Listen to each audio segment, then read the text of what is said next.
Hello, and thank you so much for joining us today for another episode of Chicago This Week. I'm Haley Samples.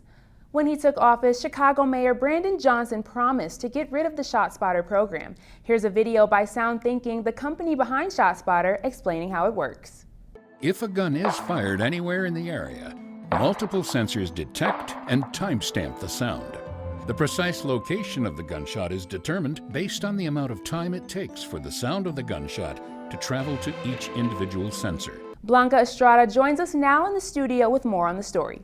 Blanca, some city officials believe the current system works, right? That's right, Haley. Since its installment in 2012, there has been debate about its accuracy. Now, ShotSpotter has a city council divided. Take a look. Chicago Mayor Brandon Johnson announced that the city won't be renewing its contract with ShotSpotter. Johnson vowed to end the contract during his campaign, saying the device has clear evidence it is unreliable. If it doesn't work, the city shouldn't waste money on it. And it's used as a policing tool in communities that don't need it. Johnson also mentions that the device played a pivotal role in the 2021 killing of 13-year-old Adam Talero by police in Little Village.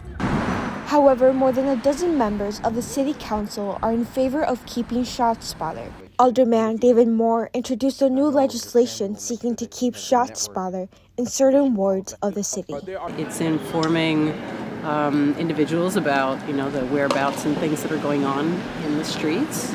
Mayor Brandon Johnson does plan on using the device for the National Democratic Convention in August, which has sparked outrage among a few aldermen.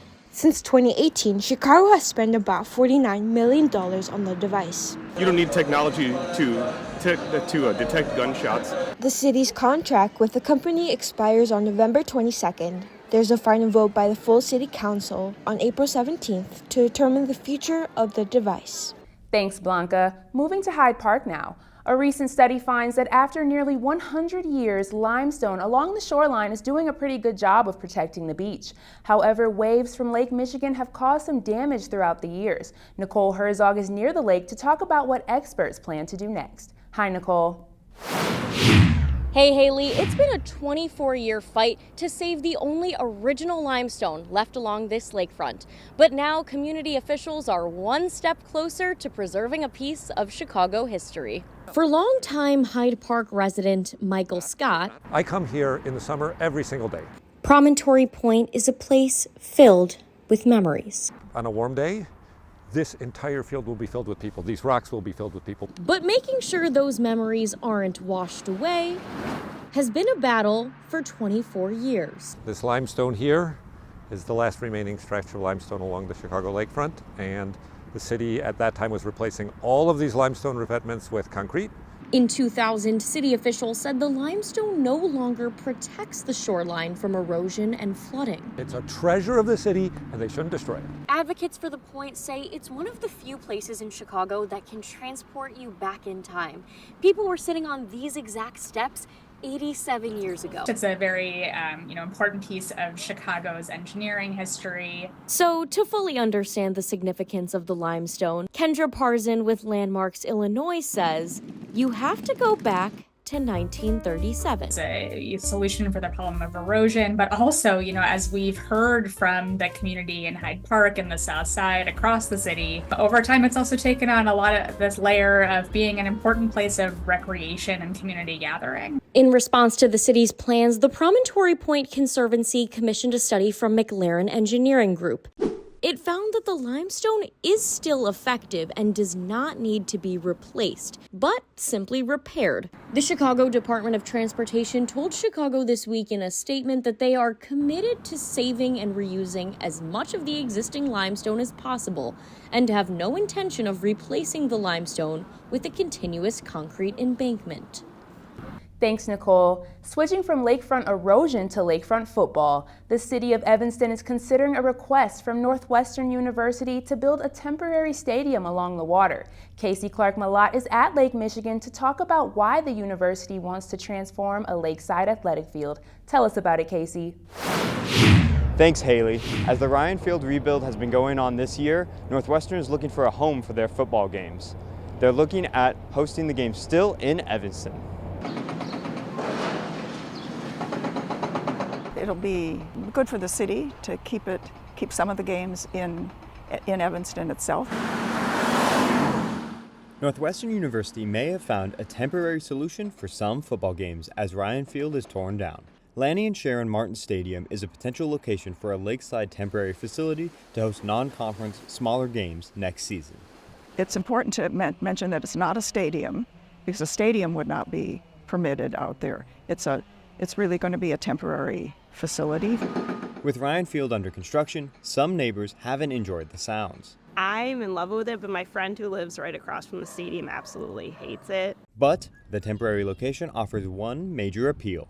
It'd be beautiful over there having it right on the lake. Sitting right on the lake with a view of the Chicago skyline, the facility will be away from residential areas, a plus for some. It's going to be much less disruptive to the neighborhoods. Northwestern hasn't confirmed any home game locations over the next 2 seasons. In a statement, the university said, "We have been in close contact with local venues to explore opportunities for the Wildcats to play at their facilities.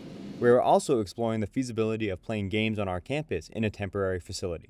We will share information as soon as our plans are final." Northwestern has obviously had a challenge to try to find an alternative place for their games for 2 seasons, and so this is a partial solution to that big search. Thanks, Casey. April is Earth Month. The national initiative has 2 goals: to raise awareness about environmental issues and to create solutions to some of the more pressing problems. One problem is impacting Black farmers in Illinois. Kennedy Hewitt joins us live to explain. Hi, Kennedy. Hi, Haley, that's right. And there's actually a Black Farmers Lobby Day coming up May 15th in Springfield to address these inequities. Take a look. Hugs, laughter, cheering. Those are a few of the ways this community is celebrating Earth Month this April. Here at the University of Chicago's Logan Center for the Arts, Faith in Place, an environmental nonprofit group, partnered with Trinity United Church of Christ and the Injustice for All Film Festival to put on a screening of this documentary. Well done. The film was very invoking. Period of time that people have gone through farming situations that we're not even aware of. Gaining ground, the fight for Black land follows the challenges Black farmers have persevered through in the United States. I'm looking at it as an educational piece. Make people more aware of what's going on with our Black farmers, and we can support them whenever we can. Originally released in 2023, the documentary connects environmental stewardship to the work farmers do. And while the film highlights different examples of discrimination Black farmers continue to face, the tabling outside aimed to offer solutions. Currently, we're pushing 2 pieces of legislation to help Black farmers in the state of Illinois. Pushed by Illinois State Representative Sonia Harper, one bill would establish the Black Farmer Restoration Program, a donation and grant fund that provides financial assistance to Black farmers in Illinois. Representative Sonia Harper also sat on the panel with the film's director, Eternal Polk. Here, she provided more background on the work her office has been doing for urban farmers. From passing pamphlets to rushing to see a documentary, organizers spent this evening informing and mobilizing their community. Thanks, Kennedy. With big chain grocery stores leaving inner cities, many Chicago residents live in food deserts. That means there are no grocery stores that sell fresh food within walking distance. Now, a food pantry in North Austin is looking to change that for residents struggling financially. Taylor Anthony is downtown to tell us more. Hi, Taylor. Hi, Haley. It really is unfortunate to see, but it's great that these organizations are doing everything they can to help combat this food insecurity. Take a look at what Choice Store Food Pantry is doing for its West Side community. They stand out there and they wait patiently, and they be out there early in the morning. The Gap Community Center in North Austin recently opened the Choice Store Food Pantry. 1, 2, 3. And the reason behind the name? We want to kind of give the people the choice of shopping. And even though it's still a food pantry, they're able to get whatever they need and pick what they want. Martinez says small mom and pop grocery stores were once staples of the community. But now, Austin is one of the areas labeled as a food desert in the city. It's getting hard to afford things and getting hard to just be able to day-to-day live. This gives the organization the opportunity to help bridge the food insecurity gap within the community. There's so many people that's hungry. You would not believe the people that come up in here. Over 300 people a day come through here. Ganamos el mínimo Esto nos ayuda un poquito de lo que ya gastamos porque pues no recibimos mucha ayuda. Choice Store Food Pantry is open 3 days a week and currently serving residents in the following 6 zip codes. Gap Community Center will continue to fulfill its mission, providing education, advocacy, healthy awareness, and food to our community on the west side of Chicago. Thanks, Taylor. I'm sure you've heard all the back and forth about TikTok. Should it be banned? Should it stay? Some House members are calling for a ban because they say the Chinese-owned app is a security threat. Our Anaya Jones spoke to local business owners who want it to stay. Tell us more, Anaya. Yes, Haley. TikTok not only provides entertainment, but advertising for small businesses. I spoke with a chef and an entrepreneur about how TikTok has changed their businesses forever. He completely changed the trajectory of my business. He is famous TikTok star and food critic Keith Lee. In September of 2023, Lee visited Cleo's Southern Cuisine in Bronzeville and critiqued the food on TikTok. I said when we was in New Orleans, I had the best catfish that I've ever had. This replaces that. Lee's reviews can make or break a restaurant. In this case, it put Cleo's Southern Cuisine on the map. We had literally 1,500 followers before he came, and now we have like 104,000. So clearly, it's doing some amazing stuff for us. When TikTok first launched in 2016, it was mainly an entertainment app where users posted skits, dancing videos, and trends. Now, according to ZDNet, 40% of Americans use TikTok as a search engine. Take Kaya Bernard, for example, a new resident of the Chicagoland area looking to explore local businesses. I just wanted a giant resource center for being able to go to those places. So I just started doing my research on TikTok. While researching, Kaya came across Vintage Frills, another business positively impacted by TikTok. So many people come through the door and say, I saw you on Instagram, I saw you on TikTok. Jen Kelly says 40% of her customers come from TikTok, a percentage at risk because TikTok is on the verge of being banned in the U.S. On March 13th, the House passed a measure that gives ByteDance, TikTok's parent company, a choice. Sell the app within 6 months or lose access to app stores and web hosting services in the U.S. I want them to stay. I don't want them to go anywhere. Cleo's needs them. A lot of small businesses need them. If this ban is successful, these small business owners would like to thank TikTok one last time. Thank you, TikTok, for helping small businesses get where they need to go.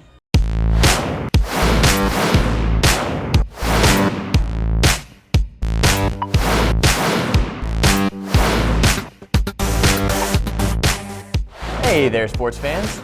This week, we cover the NCAA championships, we've got a little Major League Baseball, but we begin with college track and field. I'm your host, King Jimison. The 2024 Summer Olympics will be held in Paris, France. The games begin this July. One athlete hoping to compete among the best in the world is a DePaul hurdler. Caleb Nixon has his story. DePaul hurdler Darius Brown has 8 goals for the spring track and field season, none more important than the last. And then last but not least, Olympic trials. Brown is coming off an All-American indoor season, breaking records in the 60-meter hurdles for both DePaul and the Big East Conference. After I crossed the line off of time, first I knew it was a record for the Big East, and then I also knew that it solidified my spot to go to NCAAs. And it was a crazy moment. I mean, I broke down in tears, like, oh my God, I did it, like I made it. He's such a student of the sport. He'll come to me like, Coach, you see this in my video? We do a video anyway, we're breaking down his technique, but he's constantly watching not only his videos, but other professional hurdlers. That's one reason his teammates look up to him. No matter what goes through, like what we go through, the challenges, the hills, like no matter what, he stays positive. He's always happy, he's cheerful. He's the fun of the team. Track and field is an individual sport, but Darius just brings everyone together so we can have that team atmosphere. His hard work and joy of the sport speaks volumes to his head coach. He didn't quite know what he was about to do, what he's done thus far. He does what he does because he knows the outcome is going to be something great. Brown's desired outcome is to represent the United States in the 2024 Olympics. As much confidence as he has in himself to reach that point, his surroundings might believe even more. Because he's just married to the work, I find that, why would he not be able to? You're going to be a champion. You're going to make it into trials. You're going to be there. He's going to be an elite level class hurdler, and his name is going to be around to stay. Brown will not participate in as many events as he would like to in the upcoming outdoor season, a strategy meant to improve speed and maintain health. He is currently running a 13.61 in the 110-meter hurdles and needs to run 13.5 just once to automatically qualify for the trials in June. For Chicago This Week, I'm Caleb Nixon. Thanks, Caleb. The Chicago Cubs are off to an impressive start to the season. As I found out this week in Wrigleyville, for diehard fans, one of the most important games of the year is the home opener. They're feeling good about the 2024 campaign, despite missing the playoffs over the past 3 seasons. I'm optimistic we'll at least win the division. What are your expectations for this year's team? Playoffs. Hopefully go all the way. Well, we're Cubs fans, so we're, of course, the eternal optimist, right? Like, everybody starts clean slate. Fans are particularly happy about the addition of new manager Craig Counsell. I like our new manager. I think he knows the division pretty well. I think we have a pretty solid base of players. We have a new manager. You know, our roster's a lot deeper. Back is Doyle, turning, looking, out of here. The Central's for the taking, so I think we can do it. But above all, Cubs fans were just thrilled to be back at Wrigley for opening day. It should be a national holiday. It just means hope. I plan my life around the Cubs. Yeah, it's the start to this best 6 months of the year. This is my first one at Wrigley, so I'm excited. It's Chicago, the best baseball city in the world. Nothing beats a game at Wrigley, especially a home opener. Chicago won that home opener 5-0 behind a dazzling first start from Japanese pitcher Shota Imanaga. They went on to sweep the Colorado Rockies. Ball game. Cubs win. And win 2 out of 3 versus the Los Angeles Dodgers over the weekend. Stay tuned for more Cubs coverage all season. College basketball crowned its champions last weekend at the men's and women's Final Fours. The overall #1 seed triumphed in both tourneys. South Carolina won the women's tourney, while UConn rolled to the men's title. Medill sports media reporter Robbie Hoden is here with me to break down the incredible weekend of college hoops. Robbie, let's start with the women. How did South Carolina topple Caitlin Clark in Iowa? King, 2 words for you: strength and athleticism. South Carolina out-rebounded Iowa 51-29. There's absolutely nothing Iowa could do on the defensive glass to box out South Carolina all game. Obviously, as Caitlin Clark departs for the WNBA, there's a void at the top of college basketball. Who's poised to fill it? Well, let's look right at South Carolina. I mean, they got Malaysia Fulwiley and Tessa Johnson, 2 absolute studs in their freshman class. And how about those TV ratings? 18.7 million people watched the women's championship. That's actually more than watched the men's tourney. What does that mean for women's sports? And King, it's amazing, and I cannot wait to see what the WNBA ratings are like. Now let's turn our attention to the men's. What went down in Phoenix? UConn just flat out too talented. When you add Hurley to that as their coach, I mean, just a machine. 7 total threes by both teams in the game. Only 1 of them came from Purdue. Yeah, that was shocking to me as well. Well, one more thing. Robbie, what did you think about the tournament overall? I got to be honest, King, I was a little bit bored throughout the tournament. I mean, 1 double-digit seed in the Sweet 16, that's pretty boring. I want to root for the Cinderellas. And then it was just a UConn-Purdue crash course the entire time, waiting for them to meet up in the final. So, Robbie, thank you so much for joining us today in the studio. Thank you. From the Final Four to our final sports report of the day. This week, our reporter Jasmine Thomas visited Shriners Hospital. She's live now to tell us more about a program that uses sports to bring young kids hope. Hi, Jasmine. Hi, King. Sunday was a symbol of hope for the children of Shriners. Chicago sports teams from across the Midwest came together to make dreams come true. Take a look. Team Impact and Shriners Chicago team up to match children with serious health conditions to college sports teams across the country. This program focuses on tackling the social isolation and emotional trauma that can come with a life-altering diagnosis. Every 2 years, they hold a field day to gather children, team members, and parents together to celebrate inclusivity and friendship. Really, our goal is just to make sure that every child can be transformed by something bigger and supported by something greater. It really just lets them be themselves. They don't have to think about their disability first, and it really just lets them be a kid and do everything just like all of their peers are. This program gives patients the chance not only to engage in sports, but to build a community that impacts teams, families, and employees alike. Honestly, I think he's made more of an impact on us than anything. He's just been such a great friend, and now that we have this connection, I mean, we go and do things outside of just hockey and sports together. Little do parents know, they'll be taught lessons throughout the process too.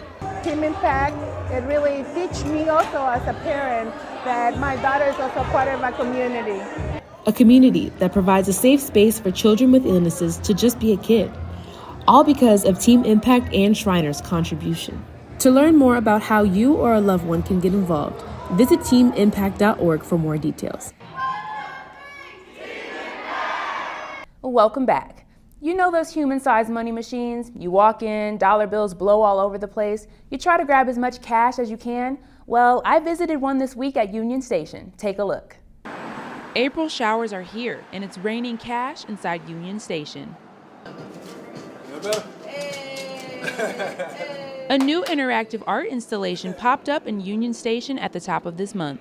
This Make It Rain activation was sponsored by Ibotta, a cashback rewards platform. Normally you walk through an art installation, you're not going to have money raining from the ceiling. You're not going to be getting paid to participate with it. From the outside, it looks like a white cloud sitting in the middle of the train station, but there's more than what meets the eye. Many said curiosity is what brought them inside. It looked very pretty, and I just wanted to know what it was about. And there's a little cloud you can sit on and take a photo, so it was pretty cool. At the end of the photo ops is a money shower, where consumers have a chance to catch as much money as they can. One winner quickly made plans to spend his cash. I got $12. Okay. Gas is high. Ibotta CMO said this pop-up was the perfect way to give back to consumers in the wake of inflation. Especially in this landscape of rising prices and everything, sort of bring a lighthearted moment and a fun moment to what we're doing and illustrate that we can make it rain and have a little fun with it. The art installation is currently on a 3-city tour. It made its first appearance in Seattle, and Chicago was the second stop. But if you missed it here, you can check it out later this month in Ibotta's hometown city of Denver, Colorado. It's that time of year again. The Green City Market in Lincoln Park is open for business. This is the 25th year the outdoor market has been selling local farm-grown food. Here's Mary Grace Grable with that report. Right from 7 o'clock in the morning when we opened, the market was bustling, people were excited. Opening day for Green City Market in Lincoln Park was a success on April 6th. We are thrilled with the weather today. Anytime that the sun is shining, even if the temps are low, we're happy. This season, vendors are able to share their products to the community a month early due to donors making it possible for the nonprofit organization. When you walk by, you can just see the sights, the beautiful colors of all the produce, the smells, the kettle corn, the bacon, the raclette, everything that is being prepared fresh, hot on site. The market plans to host over 60 vendors for their 25th season.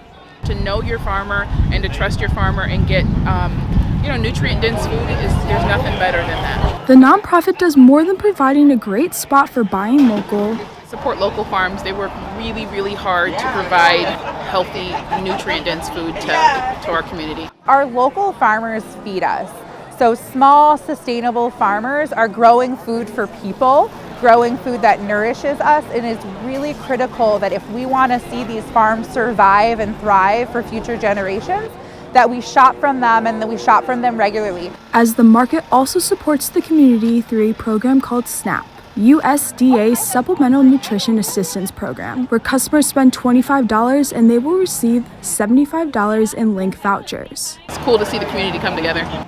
Green City Market is open on Saturdays through November 23rd and Wednesdays starting May 1st until October 30th. Thanks, Mary Grace. Those of you who are from Chicago already know you're not supposed to put ketchup on a hot dog. It's not illegal, but it's definitely frowned upon. Karina Wilson is live to tell us about it. Hi, Karina. Hi, Haley. Ketchup is the condiment Chicago loves to hate. One brand is using creative marketing tactics to make Chicagoans put one more ingredient on their hot dog. Take a look. There we go. That's a ketchup machine. It's the Heinz Company's way of changing what's acceptable on a Chicago hot dog. At least for sophisticated hot dog eaters. Children do. Children tend to like ketchup on their hot dog. In Chicago, there's one condiment that doesn't belong on everything. Putting ketchup on a Chicago dog is blasphemous. Mustard, green relish, chopped white onion, a slice of kosher pickle, red tomato, hot sport peppers. But Heinz is looking to change that tradition. A Heinz spokesperson says Chicago is known for ketchup controversy, so Heinz brought its smackable billboards outside restaurants around the city known for not carrying it. The famous Wiener Circle is where one of the Smack for Heinz stations can be found. Do you need ketchup, napkins, or salt? Tradition is meant to be kept. And while ketchup isn't a Windy City tradition, at Superdog Drive-In, the customs remain the same after over 7 decades. We've been here doing the same thing on the same corner every day for 76 years. The family-owned business is hard to miss on account of the 12-foot hot dogs Maury and Flory atop of their building. Many of the people who live in this community, they have been coming here for generations as well. You have a good one. The Chicago Dog and Superdog are not to be confused. Our Super Dogs are made for us to our recipe. So you can't get a Super Dog anywhere else. But they have one commonality. No ketchup. You don't put ketchup on a Chicago hot dog. Thanks, Karina. I know it's going to seem like this is a show all about hot dogs, but this is just for today, I promise. We wrap things up with another hot dog story. This one is about a very prestigious award in the hot dog world. Sean Graney is live with this. Hey, Sean. Hi, Haley. So if you weren't hungry for a hot dog by now, you definitely will be after hearing this story. One Chicago hot dog chain has just recently joined Elite Company and is being inducted into the Hot Dog Hall of Fame. Take a look. Can I help you, buddy? How you doing? Can I get 3 hot dogs? Everything on all 3? Yeah. There's a new inductee into the prestigious Vienna Beef Hot Dog Hall of Fame. Feels awesome. I mean, feels great. You know, it took a long time to get it here, you know, so. Red Hot Ranch's 35th Street hot dogs located at 3057 North Ashland Avenue became the 151st hot dog eatery to be inducted into the Hot Dog Hall of Fame and first Chicago-based location. Well, when I heard, oh man, I was happy. I mean, I was surprised. I was like, man, it's finally about time, you know? We're starting on 35th Street, Red Hot, by the White Sox Park. Hot dogs and Polish. Although Red Hot Ranch is known for their legendary hot dog and fries combo, the hot dog stand has recently introduced some new menu items. Just a few years ago, we added our smash burger, delicious. We got the Red Hot Ranch and the Chicago style. The Vienna Beef Hot Dog Hall of Fame was created in 2006 to honor longtime food operations that have developed into neighborhood landmarks in their respective communities. And the name on the order? Tracy? Yeah. Tradition, camaraderie, passion. These are the things that matter most. And of course, just to experience talking with customers and serving people and just being around everybody. Thank you, Sean, and thank you all for watching at home. Have a great night, everybody. But before we leave you, I want to toss things over to Nicole Herzog, who gathered some social media clips for this week's historic solar eclipse. We want to leave you with some of the incredible images. Did you get to watch it, Nicole? Haley, yes, I did, and what an amazing moment. Thousands of Chicagoans gathered all over the city to catch this incredible moment in history. You can see here the Adler Planetarium was one of the top spots to watch. Just look at that huge crowd. And then check out this video from Dallas. It really looks like it was taken at night. But as you can see, just moments later, we're back to light after seeing this once-in-a-lifetime event.